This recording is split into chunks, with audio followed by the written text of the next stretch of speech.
Big boss Telugu season 8లో కొంతమంది పేర్లు వినగానే ఆడియన్స్ అయితే వావ్ అనేస్తున్నారు. కొంతమంది పేర్లు వింటే మాత్రం వామ్మో అనే పరిస్థితి కూడా ఉంది. అలాంటి లిస్ట్ కూడా ఒకటి ఉందని మీ అందరికీ తెలిసిందే. ఆ లిస్ట్కి సంబంధించి వినిపిస్తున్న టాప్ 2 పేర్లను పక్కన పెట్టేస్తే ఇంకొక పేరు మాత్రం బాగా వినిపిస్తోంది. ఆ మేల్ కంటెస్టెంట్ మరెవరో కాదు, పృథ్వీరాజ్ శెట్టి.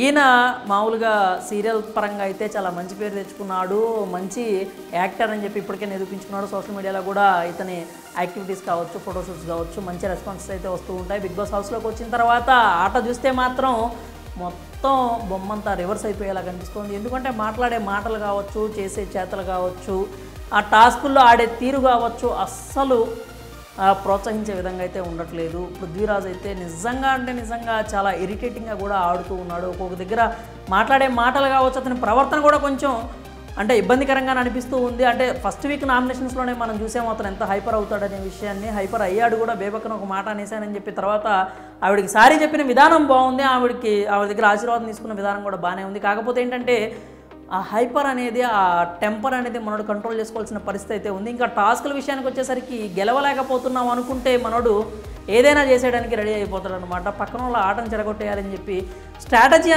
అనుకుని అలా బిహేవ్ చేస్తాడేమో తెలియదు. కానీ లాస్ట్ టైం కూడా ఒకసారి ఆ ఇటుకలు నిలబెట్టేటప్పుడు పోయి పక్క వాళ్ళు ఇటుకలు పడేసి మనం చూసాము.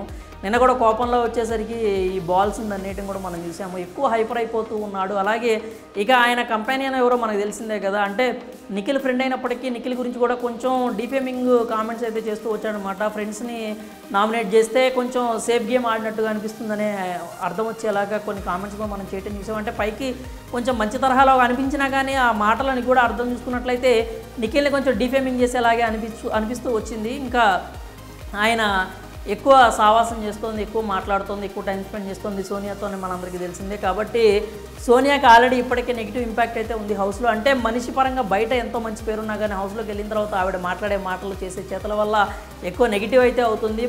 అంటే ముందుగానే పృథ్వీకి కాస్త కూస్త నెగిటివిటీ క్రియేట్ అవుతూ ఉంది. ఇంకా సోనియాతో కలిసి ఎక్కువగా మనోడు ర్యాపో మెయింటైన్ చేసుకుంటూ ఎక్కువ క్లోజ్గా ఉండడంతో ఆ నెగిటివిటీ అనేది, ఆ టచ్ పృథ్వీకి కూడా కనిపిస్తూ ఉందన్నమాట. పృథ్వీ అయితే ఎక్కువ కష్టపడాల్సిన పరిస్థితి కనిపిస్తూ ఉంది. అతని మాటలు బాగా కంట్రోల్ చేసుకోవాలి, ప్రవర్తన కూడా చాలా కంట్రోల్డ్గా ఉంచుకోవాలి, ఎక్కువ మెచ్యూరిటీ అనేది ప్రదర్శించాల్సిన అవసరం అయితే కనిపిస్తుంది. ఇప్పటివరకు పృథ్వీ గురించి ప్రత్యేకంగా చెప్పుకోవాల్సిన సందర్భాలు కూడా ఎక్కువ రాలేదు. కానీ అంటే చిన్న గెస్చర్స్ కావచ్చు, కొంచెం నెగిటివిటీని అయితే మూటగట్టుకొని ఇలా చేస్తూ ఉన్నాయన్నమాట.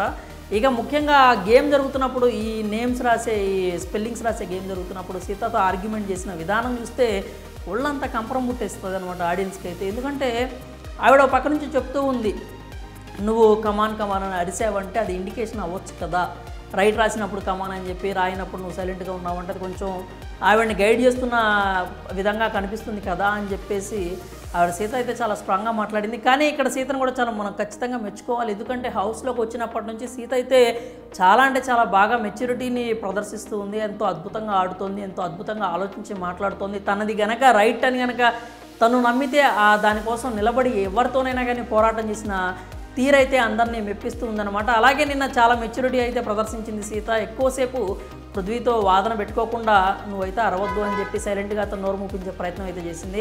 ఇక తెలిసిందేగా మనోడైతే మధ్యలో కాస్త గోల్ చేస్తూనే ఉన్నాడు, కానీ ఎక్కువసేపు సైలెంట్గా ఉన్నట్లుగానే కనిపించింది. పృథ్వీ అయితే స్ట్రాటజీస్ ప్లే చేస్తున్నాను అనుకుంటున్నాడు, కానీ ఆ స్ట్రాటజీస్ అతని క్లాన్కి తిప్పికొట్టే అవకాశాలు ఎక్కువగా కనిపిస్తున్నాయి. కాబట్టి ఇక్కడ నుంచైనా కానీ పృథ్వీ తన గేమ్ని మార్చుకోవాల్సిన పరిస్థితి అయితే కనిపిస్తూ ఉంది. గేమ్ని మార్చుకొని కొంచెం స్ట్రాంగ్ ప్లేయర్ అంటే వ్యక్తి ఫిజికల్ పరంగా స్ట్రాంగ్ ప్లేయరే కానీ కొంచెం మెంటల్గా లేకపోతే ఇంటలెక్చువల్ పరంగా కానీ కొంచెం డౌన్గా కనిపిస్తూ ఉన్నాడు అనమాట. ఇంకొకటి ఏంటంటే అతని మీద అతనికి ఎక్కువ కాన్ఫిడెన్స్ అయితే ఉంది. ఒకసారి బేబక్ విషయంలో కూడా మనోడు చెప్పాడు, మిమ్మల్ని మీరు నమ్మట్లేదా అని చెప్పి, నేనే స్ట్రాంగ్ ప్లేయర్ అని చెప్పి చెప్పుకుంటానని కూడా మనం చెప్పడం చూసాం. అది కాన్ఫిడెన్స్ ఓకే, కానీ అది కొంచెం ఓవర్ కాన్ఫిడెన్స్గా మారుతున్న పరిస్థితులు అయితే కనిపిస్తున్నాయి. అది అతను ఎవరైనా మిస్గైడ్ చేస్తున్నారా అంటే నువ్వు స్ట్రాంగ్ అంటూ అతన్ని మరీ కొంచెం పైకి ఎక్కించేసి ఆ తర్వాత అక్కడి నుంచి కిందకి నెట్టేయాలని చూస్తున్నారా అనే అనుమానం అయితే కలుగుతూ ఉంది. మరి అది అలా ఎవరు చేస్తున్నారో మీకేమైనా అనిపించింది అయితే మీరైతే కామెంట్స్లో చెప్పాలి. ఓవరాల్గా చూసుకున్నట్లయితే పృథ్వీ తన గేమ్ని మార్చుకోవాల్సిన పరిస్థితి కనిపిస్తుంది. ఆ స్ట్రాటజీస్ కావచ్చు, మాట తీరు కావచ్చు, ఆట తీరు కావచ్చు, అవన్నీ కూడా మార్చుకోవాల్సిన పరిస్థితి అయితే ఖచ్చితంగా కనిపిస్తుంది. ఎందుకంటే అతని స్ట్రాటజీస్ అన్నీ కూడా ఆట గెలిచేలా లేవు, ఆటను ఓడించేలాగే ఉన్నాయి. కాబట్టి పృథ్వీ నువ్వైతే నీ ఆట తీరును ఖచ్చితంగా మార్చుకోవాల్సిన పరిస్థితి కనిపిస్తుంది. మరి పృథ్వీ ఆట తీరు మీకు ఎలా అనిపిస్తోంది? అతను ఎవరైనా మిస్గైడ్ చేస్తున్నారో మీరు అనుకుంటున్నారా? మీ అభిప్రాయాలను అయితే కామెంట్స్ రూపంలో తెలియజేయండి.